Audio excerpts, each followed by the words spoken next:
Hola, hola, Salín, gusto saludarte, ¿cómo estás? Muy bien, Jorge, muchísimas gracias para ti, para toda tu audiencia. Un placer estar por aquí una vez más. Gracias a ti, estimado Salín. Bueno, sin más preámbulo y en honor al tiempo, vamos a ir de inmediato con el tema puesto en la mesa, misterios de la muerte y resurrección de Jesús. Y vuelvo a insistir, amigos, preguntas son las que nos interesan, por favor, para ir desarrollando este agradable coloquio junto a Salín de Canal Flecha Antigua. Adelante. Bueno, aprovechando que estamos en Semana Santa, siempre es importante conversar sobre estos temas, pero no desde la mirada tradicional de la religión que nos han enseñado, sino ir un poco más allá. Esto es un tema que yo he tocado ya algunas ocasiones en mi canal. Y bueno, aquí voy a tratar de hacer un resumen conversando contigo, Jorge, por supuesto, si hay algún aporte, alguna pregunta, me puedes decir y ahí vamos charlando. Bueno, cuando hablamos de Jesús, sin lugar a dudas, que es, yo diría, el personaje más importante de la historia de la humanidad, no por nada partió la historia en dos. Entonces, en esta ocasión me quiero referir a algunos aspectos que sucedieron en el momento de la crucifixión, cosas raras que pasaron, que según lo que relatan los textos, para los allí presentes fueron, bueno, muy raras. Incluso a aquellos que dudaban de las palabras de Jesús en ese momento comenzaron a cuestionarse y algunos comenzaron a convencerse de que no era un hombre común y corriente, no era un hombre convencional. Bien, esto que tenemos acá es Mateo 27, del 32 al 55. No lo voy a leer todo, me voy a referir solamente a los últimos momentos porque este es el capítulo que relata la crucifixión y muerte de Jesús, Mateo capítulo 27. Entonces voy a leer los dos últimos párrafos y vamos a ir tocando algunos de los temas más extraños. Y desde la hora sexta hubo tinieblas sobre toda la tierra hasta la hora novena. Entonces aquí vamos anotando el primer misterio, porque miren lo que dice, desde la hora sexta hasta la hora novena, que claro, algunos llevándolo a la actualidad podrían pensar que la hora sexta era 6 de la mañana hasta las 9 de la noche, ¿no? Desde la hora sexta o desde las 6 de la tarde hasta las 9 de la noche. Pero esta forma de contar las horas en aquel entonces era diferente. Esto es un tiempo aproximado de 6 horas más o menos, desde las 9 de la mañana hasta las 3 de la tarde. Es lo que, bueno, algunos investigadores dicen. Es decir, era en horas de la tarde sucedió este evento. Y por eso se resalta en los evangelios. Era de tarde en el momento que estaba sucediendo la crucifixión de Jesús, pero comenzó a haber tinieblas, y ojo con el dato, sobre toda la tierra. Claro, uno dirá, ¿en qué se basa el escritor para saber que hubo tinieblas en toda la tierra? Bueno, un evento tan impactante, seguramente habrán llegado rumores de otras ciudades, de otros lugares, que habrían visto ese oscurecimiento y era algo, ¿no? Como por ejemplo cuando ocurre una catástrofe natural muy fuerte, es algo que se comenta por años, ese suceso, ¿no? Entonces, claro, esto también pudo haber sido algo similar, un evento que oscureció toda la tierra, no solamente el lugar donde estaba ocurriendo la crucifixión. Entonces, el primer elemento, ahorita lo vamos a comentar, cerca de la hora novena, Jesús clamó a gran voz, diciendo, Elí, Elí, lama sabactani. Esto es, Dios mío, ¿por qué me has desamparado? Esto es lo que se ha traducido que supuestamente Jesús dijo, pero bueno, realmente no dijo eso, ahorita también lo vamos a analizar.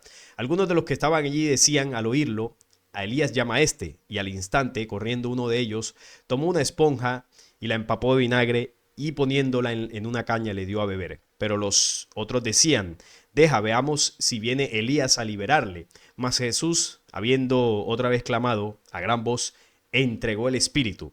Y aquí el velo del templo de Jerusalén, el segundo templo que estaba en pie todavía, se rasgó en dos de arriba hacia abajo.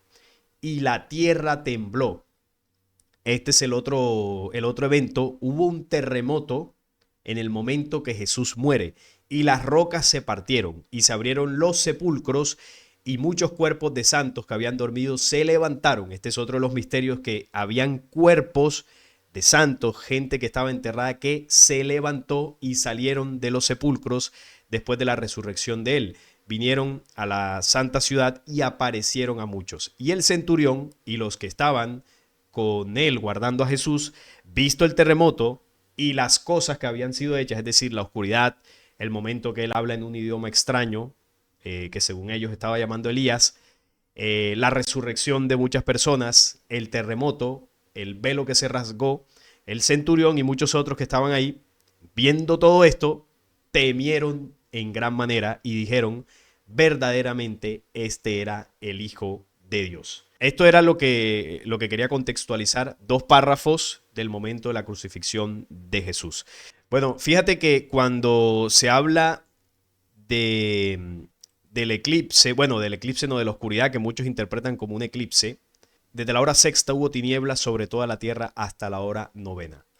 No sé si ahí se ve una página que estoy compartiendo, no sé si tú la ves ahí. Lo que quería era mostrar es una noticia que muestra que el momento de la oscuridad no es un eclipse, como se podría llegar a interpretar. Es un evento mucho más extraño porque, claro, lo único que produce una oscuridad en el cielo, al menos así lo entendemos en la actualidad, sería un eclipse. Pero ¿qué pasa con los eclipses? Los eclipses son localizados en unas zonas de la Tierra en concreto. Es decir, por donde va a pasar la sombra de la luna, en el caso que sea un eclipse lunar, un eclipse solar, solo se ve en unas regiones del planeta, no sucede en toda la Tierra. Entonces, la respuesta de que sea un eclipse, incluso ya científicamente es descartado porque no se tiene registro de un eclipse en esos tiempos, ¿no? Que coincida con aquella época del año 30 aproximadamente, año 30, 33 después de Cristo, que es cuando posiblemente pudo haber ocurrido este evento. Entonces, ¿por qué hubo oscuridad? ¿Qué produjo la oscuridad? ¿Quién produjo la oscuridad? Claro, es sabido de que Jesús a lo largo de su vida, incluso, no sé si tú, Jorge, has leído de pronto algunos libros apócrifos, las cosas que hacía Jesús desde su niñez eran cosas que jamás habían sido vistas por las personas de Galilea, de Israel y por supuesto por ninguna personas en el mundo habían visto lo que Jesús hacía. Mira, hay un apócrifo que dice que Jesús tomó barro, lo mezcló con agua y a partir del barro creó unos pájaros. Esto lo dice uno de los apócrifos. Le dio vida al barro y los convirtió en unos pájaros, siendo él un joven, siendo un niño prácticamente. Ya siendo niño podía debatir, por así decirlo, con los sacerdotes del templo. Incluso en la Biblia hay un pasaje de esto que cuando tiene 12 años ya él hablaba con gran profundidad sobre temas que tenían que ver con la espiritualidad con los sacerdotes del templo. Entonces Jesús era un hombre que no era terrestre, era un hombre de las estrellas. Es algo que profundamente hemos hablado aquí en el canal. Y claro, cuando está sucediendo la crucifixión, hay un proceso de oscuridad terrestre. ¿Por qué? Porque el evento que se estaba dando con la crucifixión, quien lo estaba viviendo era el mismo Cristo encarnado. De los programas que hicimos, más o menos te hablé del Cristo, ¿no? Sobre el origen del Cristo, de las humanidades. Entonces, claro, imaginemos que una de las fuerzas primigenias en la creación encarna en un cuerpo humano y viene a la tierra. Y viene a la tierra para dar testimonio de la verdad. Viene a la tierra para mostrarle a la humanidad lo que unas fuerzas oscuras que cayeron aquí hace miles de años le hacen al humano terrestre. Es decir, Jesús personificó el calvario que vive la humanidad terrestre bajo estas fuerzas de control. Él vivió en carne propia las leyes injustas de los hombres y se sometió a ellas, él pudiendo no hacerlo. Sin embargo, lo hizo para dar testimonio de la verdad. Y en el momento que estaba sucediendo la crucifixión, Jesús siempre fue capaz de mover los elementos, es decir, de mover la tierra, de mover el agua, el viento y el fuego.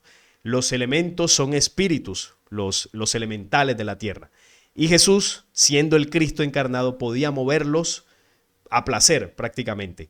Podía producir terremotos, podía detenerlos, podía hacer llover, podía convertir el agua en vino. Bueno, esto es una ciencia, una tecnociencia espiritual que se escapa de nuestra comprensión. No era un mago, no era un ilusionista, era un hombre que tenía plena autoridad y pleno conocimiento de las leyes naturales. Y Jesús, en ese proceso, con el oscurecimiento, lo que hizo fue en toda la tierra mostrar lo que estaba sucediendo en el símbolo con lo que le estaban haciendo a él. Era el proceso de cómo la oscuridad acaba con la vida del hombre terrestre en la cruz. La cruz representa un símbolo que representa 4 poderes. La cruz tiene 4 lados y representan en la actualidad 4 poderes que son la economía, la religión, la política y el militarismo. Con esos 4 poderes que están presentes en todos los países del mundo, crucifican, simbólicamente hablando, al hombre de la tierra. Y si tú recuerdas, Jorge, la cruz en la que colgaron a Jesús, el palo, el travesaño, es más largo en la parte de abajo, porque el travesaño donde pusieron sus brazos está más hacia arriba. Es decir, no es una cruz equilibrada, sino que es una cruz desequilibrada. Entonces, ¿por qué el de abajo es más largo? Porque lo que eso simboliza es que nos materializan, nos apegan más a lo terrestre, y esa es una forma de cortar la conexión espiritual. Muy diferente, por ejemplo, a la cruz de la chacana de los pueblos ancestrales de América del Sur, que es una cruz que tiene los 4 lados iguales. O no sé si has visto la cruz orlada de Benjamín Solari Parravicini, el artista plástico argentino. Es una cruz equilibrada. Entonces es diferente. Entonces ese símbolo representó la oscuridad en el planeta, y muy seguramente Jesús, en el momento que estaba siendo crucificado, movió los elementos para que a nivel planetario pareciese como si hubiese un eclipse o se nublara la luz solar por todos los lugares de la Tierra, porque ahí lo que estaba ocurriendo era digámoslo así, la manifestación de la oscuridad en contra del Cristo, pero no el Cristo solamente en Jesús, sino en contra del Cristo de la humanidad. Representó lo que nos hicieron. Y a partir de ahí dice que la oscuridad llegó hasta la hora novena, que fue al momento donde Jesús expiró, fue el momento en que Jesús muere. La oscuridad duró mientras él estuvo en la cruz. Cuando él muere, la oscuridad cesa, porque ahí comienza la resurrección. La resurrección no comenzó 3 días después. La resurrección comienza en el momento que él expira en la cruz. Y luego de las tinieblas en toda la tierra, dice que él clamó a gran voz en medio, ¿no?, de ese proceso, y lo hizo a la hora novena, justo antes de expirar. Él lanza unas palabras que dicen: Elí, Elí, lama sabactani. Por mucho tiempo, bueno, y según lo que dice en la Biblia, esto supuestamente querría decir: Dios mío, ¿por qué me has desamparado? Como mostrando a un Jesús temeroso, mostrando a un Jesús arrepentido, mostrando a un Jesús que no quería seguramente estar Desamparado, sí, desamparado, sí, no quería estar viviendo desamparado. eso, no quería pasar ese trago amargo. Así lo muestra la religiosidad. ¿Y por qué lo quiere mostrar así? Para mostrar a un Jesús débil, a un Jesús frágil. Pero esto no tiene sentido, porque cuando leemos los evangelios, Jesús permanentemente sabía lo que le esperaba. Permanentemente decía: el Hijo del Hombre padecerá de ellos y al tercer día resucitará. Incluso regañó a Pedro cuando Pedro le dice que no vaya a Jerusalén porque iban a acabar con su vida. Y Jesús le dice: no, es que yo tengo que ir. Apártate de mí, Satanás, porque yo tengo que ir a cumplir el propósito. Y el propósito era el plan precisamente de dar testimonio de lo que el ser humano vive por parte de estas fuerzas oscuras. Entonces Jesús permanentemente buscó eso. No fue un plan suicida, fue un plan estructurado para él mostrar cómo se vence la muerte. Por eso se iba a someter a ella.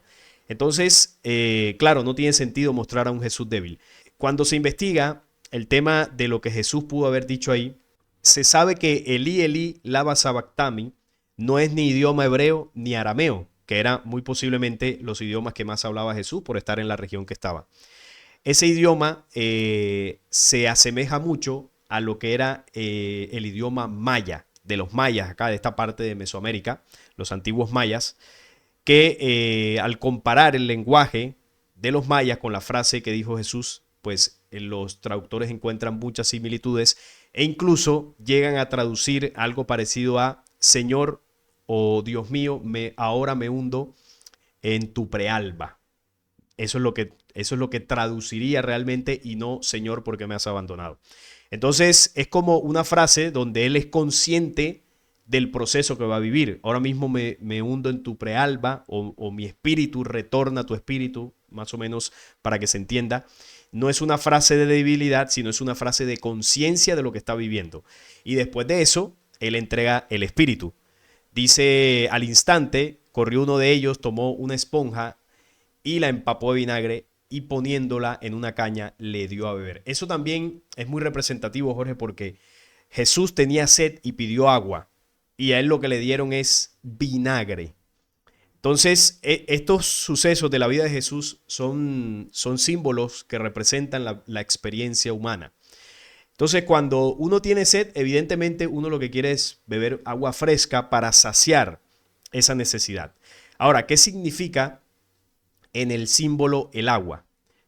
Podría significar tantas cosas, pero vamos a llevarlo, por ejemplo, al ámbito del conocimiento, la información que tanto buscamos, que tanto investigamos. Cuando nosotros sentimos necesidad de buscar, es porque tenemos sed de conocimiento. Pero ¿qué es lo que nos da el sistema que controla cuando tenemos sed de conocimiento?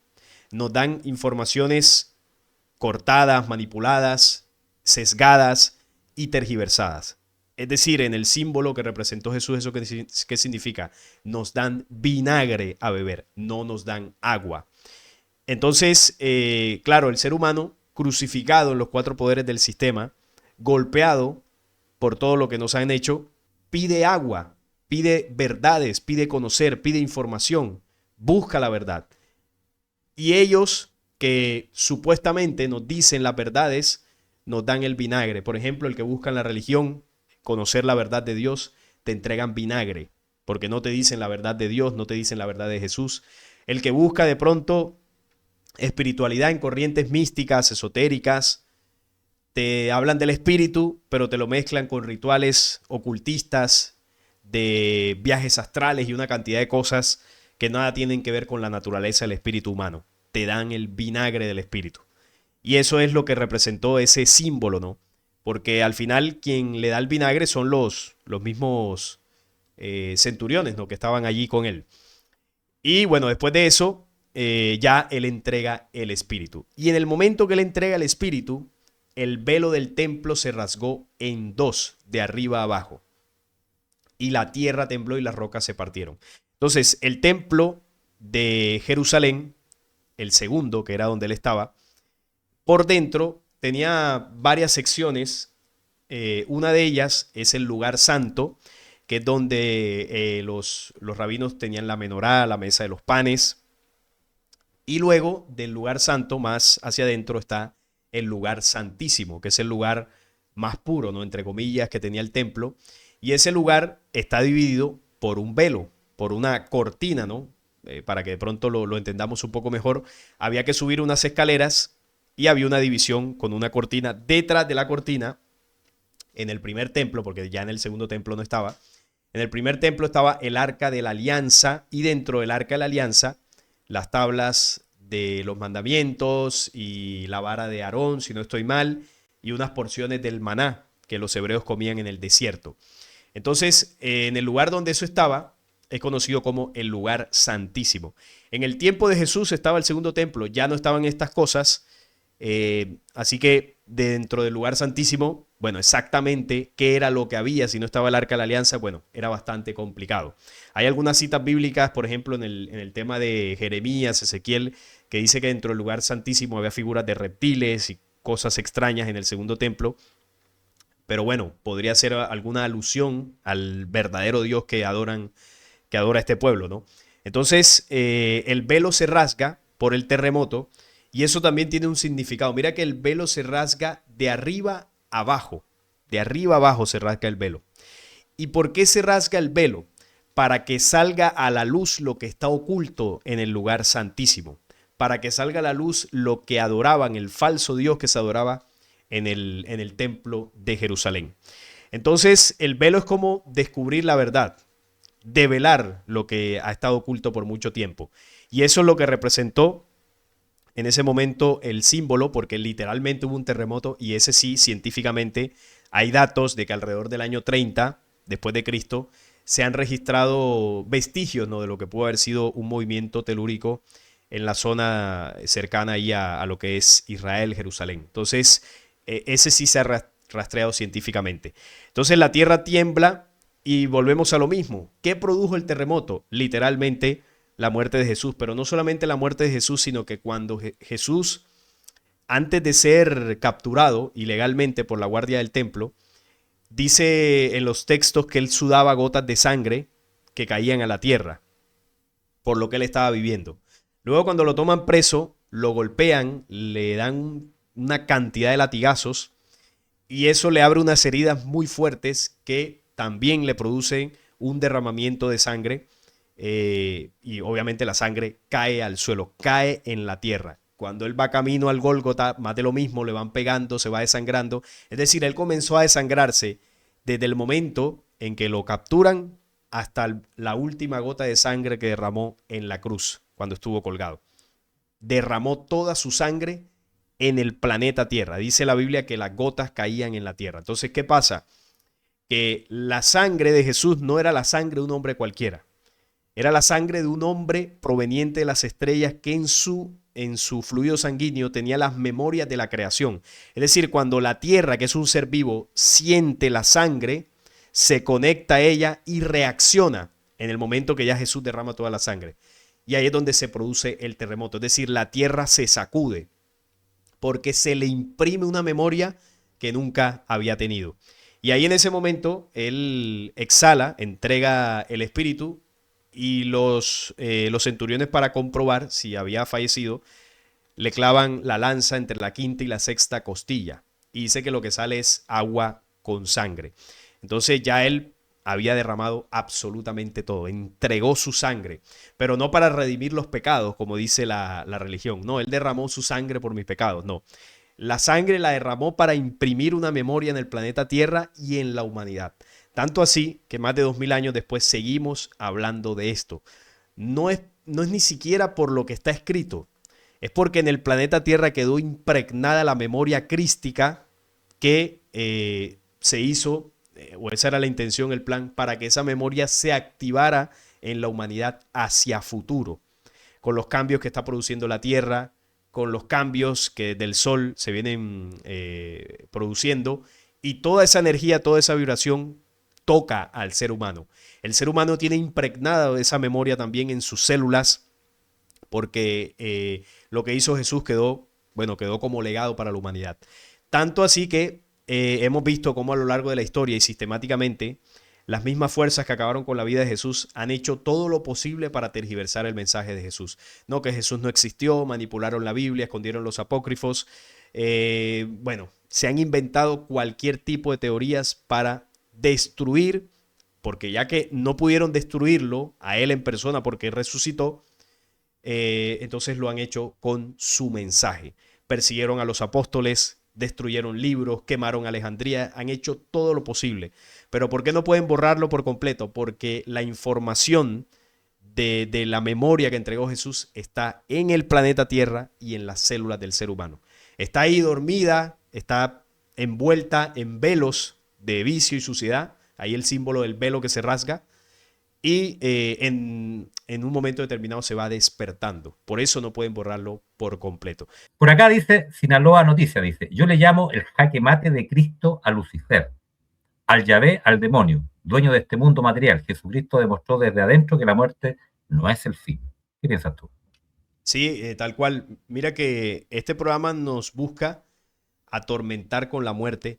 Al final, el último recurso que ellos tienen para acallarnos y para destruirnos es quitarnos la vida. Y cuando uno ve que la vida está en peligro, pues uno dice, no, yo mejor hasta aquí llegamos, porque entonces nos atemorizan con eso.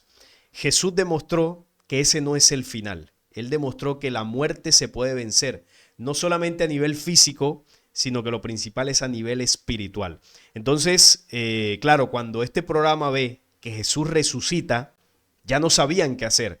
Dijeron, vamos a inventar que los apóstoles se llevaron el cuerpo, vamos a inventar una cantidad de cosas. Incluso hay teorías actuales que dicen que Jesús no murió, que se fue para la India, todo para tergiversar el poderío de la resurrección. Y Jesús fue consciente de eso y desde el mismo momento en que murió ya estaba preparando su cuerpo para la resurrección. Por acá, Monolito dice, nuestro triunfo es la eternidad, pero debemos alcanzar la conexión con nuestros cuerpos sutiles, si no se dará la segunda muerte, y está escrito en Apocalipsis 20.6. Mira. Sí, la segunda muerte es la muerte del espíritu. La primera es la del cuerpo, que es a la que Jesús demostró que no hay que tenerle miedo y que se puede vencer. Pero la segunda muerte es la muerte espiritual, que es cuando el ser humano no se conecta precisamente con esa esencia interior y no alcanza, digámoslo así, ese nivel, esa vibración, esa frecuencia que el planeta Tierra está invitando a alcanzar o a llegar. Y claro, si no alcanzas la frecuencia, no puedes continuar en ese nuevo tiempo al que la humanidad va a entrar y el planeta Tierra va a entrar. Ese nuevo tiempo que hablan todas las profecías, que habla el mismo Apocalipsis, tierra nueva y cielo nuevo. Hay una medida espiritual que se debe alcanzar. Y si no se alcanza, pues ahí es donde está la segunda muerte. Trinity de España dice, el Santo Grial está en el corazón, es un lugar sagrado que conecta con la conciencia. El Santo Grial realmente es la sangre real merovingia, la sangre azul de las monarquías descendientes de los Elohim. Ese es el Santo Grial. El Santo Grial no tiene nada que ver con Jesús, aunque eso nos hayan enseñado. ¿Por qué? Porque Jesús no dejó descendencia humana. Jesús no tuvo pareja ni dejó hijos. ¿Y por qué? No porque eso tenga nada de malo, sino que Jesús sabía, era consciente a lo que venía y hubiese sido muy responsable de su parte dejar familia huérfana, dejar hijos huérfanos, sabiendo que él no venía a eso, su papel era otra cosa. Entonces él era consciente de que si dejaba familia la iban a perseguir. Si persiguieron a los apóstoles, imagínate Jorge, pues una descendencia directa de sangre. Entonces la sangre real no es la sangre de Jesús, sino es la sangre que desciende de los Elohim cuando se mezclan con las mujeres humanas, Génesis 6, hasta la actualidad, cuando ellos traigan al anticristo, que es un tema que ya alguna vez hablamos acá. Ese es el linaje de sangre de los Elohim hasta el anticristo. Ese es el santo grial. Trinity nuevamente dice, el cuerpo crístico es un cuerpo sutil, entre comillas, un estado de conciencia, unificar nuestros cuerpos para seguir aumentando nuestra unidad y volver a traer ese estado aquí, en vida. Sí, mira, el cuerpo crístico, ahorita yo hablé de las células. ¿Qué pasa con la célula humana? La célula humana se conforma de una membrana celular, de los ribosomas y del núcleo, a grosso modo, ¿no? Esas son las tres partes principales. ¿Qué pasa? Que en el núcleo de la célula está la información genética y la información no se guarda solamente a nivel físico, ¿no? Lo que uno podría ver en la célula, sino que la información es energía. Pero además de información genética en el núcleo de la célula, hay memorias que son de la creación. Es decir, hay información de los universos que el ser humano tiene en cada una de sus células. ¿De qué sirve esa información? Bueno, esa es la información que te dice en determinado momento lo que es correcto y lo que es incorrecto, lo que llamamos la voz de la conciencia, la intuición. Entonces, cuando un ser humano tiene limpio su cuerpo de vicios, de todas estas cosas que nos contaminen, por causa y efecto, tiene limpio o limpias sus células, porque las células son las que conforman el cuerpo. Entonces, un cuerpo limpio es más, es más probable o es más dado a escuchar o a sentir la memoria que está dentro de la célula. Pasa lo contrario a un cuerpo sucio y plagado de vicios. ¿Cuál es la información que más va a escuchar un cuerpo sucio o plagado de vicios? Pues la información del vicio, porque como dice el dicho, el cuerpo te lo pide. Esa es la información que tú más vas a recrear. Por lo tanto, no vas a tener acceso o no vas a escuchar fácilmente la voz de tu conciencia que te habla como memoria, habla entre comillas, sino que es un sentir, es una forma de decirlo, que te habla desde todas las células de tu cuerpo. Entonces, lo que se llama como cuerpo crístico es el cuerpo limpio, sin vicios o como se dice a nivel religioso, sin mancha de pecado. Porque ese cuerpo limpio o cuerpo crístico es el que le permitirá al ser humano oír con mayor claridad su conciencia. Entonces, en una situación complicada, al tener más lúcida esa conciencia, vas a poder tomar mejores decisiones. Entonces, pongamos el ejemplo de un hombre que es casado y se encuentra con una mujer y se da la situación, ¿no?, de poder serle infiel. Un hombre que tenga sus células limpias no va a dudar, y sabrá hacer lo correcto. Un hombre que esté plagado de vicios, lo más seguro es que caiga en la tentación. Entonces, el cuerpo crístico es eso, como para quitarle lo romántico, ¿no? Y lo místico para que se vaya a lo práctico. Si estamos limpios, la conciencia aflorará más fácilmente. Si estamos atiborrados de vicio, pues no vamos a escuchar la voz de la conciencia. Sí, lo último que nos queda por acá es el tema de cuando se abrieron los sepulcros y muchos de los cuerpos de los santos que habían dormido se levantaron y salieron de los sepulcros después de la resurrección de él. La vida de Jesús está cargada de símbolos, ya ahorita lo hemos ido comentando. Son cosas que seguramente pasaron más o menos similares a como se relata, porque fueron al final relatos que se escribieron décadas después de estos eventos. Pero vamos a suponer que hayan sido bastante parecidos, ¿no? Entonces, claro, fueron hechos que de alguna forma ocurrieron, pero también son símbolos que representan la vida del hombre, como lo venimos comentando. Entonces, el tema de que se hayan levantado personas obedece también a lo que hablábamos ahorita de la energía que impregnó Jesús en el planeta Tierra con su sangre, con su espíritu. Y dice que los que se levantaron, no dice cualquiera, dice cuerpos de santos. ¿Qué quiere decir cuerpos de santos? Es decir, personas que tenían un proceso espiritual, un trabajo espiritual avanzado, personas que tenían un proceso de limpieza en sus mentes y en sus cuerpos bastante avanzados. Es decir, habían muerto físicamente, pero sus cuerpos estaban en condiciones para que incluso el espíritu pudiera entrar nuevamente en ellos. Porque fíjate que cuando Jesús muere, a Jesús no le rompieron ni un solo hueso, que incluso también hay una cita de Isaías que dice ningún hueso le romperán, y ahí se cumplió esa profecía. ¿Y por qué debía ser así? Porque Jesús tenía que resucitar en el mismo cuerpo. Por lo tanto, no podía ser decapitado, como le pasó a Juan el Bautista, que Juan sí no podía resucitar porque ya el cuerpo no servía. Jesús no podía ser quemado. No podía, por ejemplo, que lo tiraran allá al mar con unas piedras atado y el cuerpo se fuese por allá a lo profundo donde no lo pudieran encontrar. Es decir, Jesús era consciente de que su proceso tenía que ser hasta cierto punto, entre comillas, controlado. Por eso él tenía mucha gente alrededor y cuando él lo cuelgan en la cruz, que fallece, quien se lleva el cuerpo de Jesús es José de Arimatea, si no estoy mal, que lo lleva a una de unas tumbas, ¿no? De la familia de él, que él tenía ahí preparado. Entonces la gente que rodeaba a Jesús, los que estaban más cercanos a él, sabían lo que tenían que hacer. No podían permitir que el cuerpo fuese tirado en las fosas donde tiraban los cuerpos en esa época en Jerusalén, que esa fosa era llamada el Gejena. El Gejena era un lugar horrible ahí en Jerusalén donde tiraban basura, tiraban los cuerpos. Entonces no podían permitir que el cuerpo de Jesús terminara ahí, no podían permitir que le rompieran los huesos. Es decir, el cuerpo, si bien había sufrido mucho castigo, tenía que estar completo y en unas condiciones óptimas para poder retornar a la vida. Y así fue, se lo llevaron a una tumba, lo cubrieron con mantos y lo dejaron ahí aislado porque Jesús había procesado desde el momento de su muerte, había iniciado el proceso de la resurrección. Entonces la resurrección básicamente es un proceso donde se condensa una cantidad de energía en ese cuerpo físico que hace vibrar las células y el cuerpo comienza a vibrar tan fuerte que incluso puede desplazarse a otra dimensión. Es posible que ese cuerpo desaparezca del espacio por un tiempo y emite una radiación muy fuerte. Claro, no era un espíritu cualquiera el que estaba haciendo eso.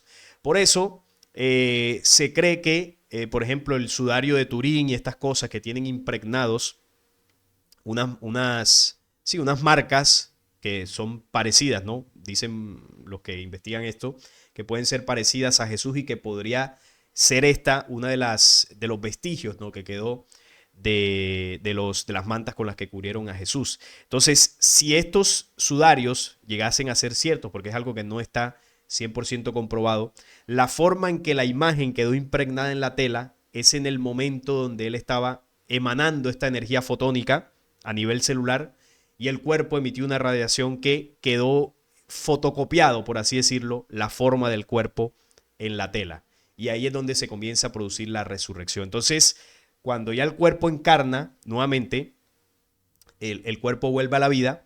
Y hay unos apócrifos que dicen que cuando Jesús es sacado de la tumba por los dos ángeles, claro, Jesús casi no podía ni caminar, parecía un borracho, lo iban sacando, lo iban ayudando entre dos, los dos ángeles que menciona la Biblia, que llegaron ahí a hablar con los centuriones que estaban custodiando la tumba y todo esto.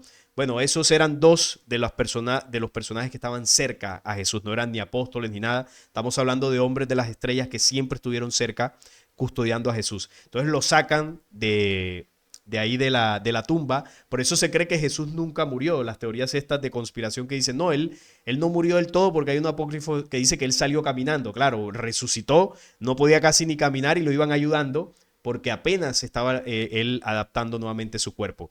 Y cuando él se apareció, las primeras veces, él les decía a los apóstoles que no lo tocaran en el cuerpo. ¿Por qué? Porque el cuerpo todavía estaba muy cargado energéticamente hablando y se podían quemar. Él les decía, no me toquen todavía porque todavía no he vuelto al Padre. Era lo que él decía.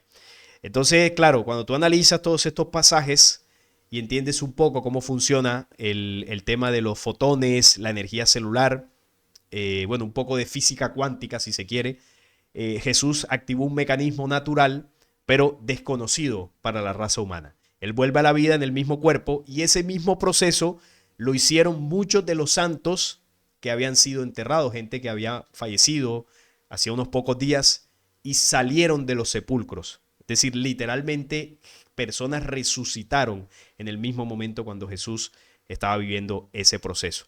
Entonces, no cualquiera puede hacer la resurrección. Por eso yo hacía el énfasis. Cuerpos de santos, personas limpias hasta cierto punto que podían hacer esto. La resurrección física es real. Hay personas que han durado horas muertas clínicamente y después de varias horas vuelven a la vida. Eso se llama, literalmente hablando, resucitar. Claro, no al nivel que lo hizo Jesús de 3 días o al nivel que lo hizo Lázaro de 4 días, pero es lo mismo. Cesan las funciones vitales, el espíritu comienza su proceso de desprendimiento del cuerpo físico y tiempo después vuelve, retorna a esta dimensión y eso se llama resurrección. Ahí con este mecanismo, este misterio de la resurrección, Jesús demostró vencer la muerte y a partir de ahí él comenzó a aparecérsele en ciertos momentos a los apóstoles. Ya Jesús no aparecía públicamente como lo hizo antes de todo este proceso porque él sabía que lo estaban persiguiendo, que iban a perseguir a los apóstoles y ya él, obviamente siendo astuto, dijo, yo me aparezco a ellos, les entrego algunos conocimientos y así duró 11 años, dice el apócrifo de Valentino, contactándose con los apóstoles y entregándoles más información, ya mucho más privada, ya no de manera pública. Él aparecía, hablaba con ellos y se iba, para evitar precisamente que bueno, esta gente lo capturara una vez más. Entonces, quien hizo todo esto fue un hombre de las estrellas. Jesús encarnó una de las fuerzas primigenias en la creación. Esa fuerza luz se condensó en un cuerpo físico, como lo dice también el apócrifo del nacimiento de Jesús, que dice que una luz se fue condensando hasta convertirse en un niño y la partera se quemó las manos ahí en la gruta. Entonces, claro, estamos hablando no de un hombre cualquiera, no estamos hablando de un hombre religioso, estamos hablando de un espíritu que vino de las más altas esferas de la creación para encarnar, vivir la experiencia física y dar testimonio de la verdad. Es el único hombre, Jorge, que ha partido la historia en dos. Han habido hombres que han dejado un legado muy importante en la humanidad, tanto un legado positivo como negativo, pero ninguno ha tenido el impacto y la trascendencia que tuvo el Cristo. ¿Por qué? Porque, bueno, era prácticamente el jefe, ¿no? Que vino hasta acá a dejar ese mensaje. Que el Jesús que nos cuenta la religión no es ni de lejos a lo que es el verdadero.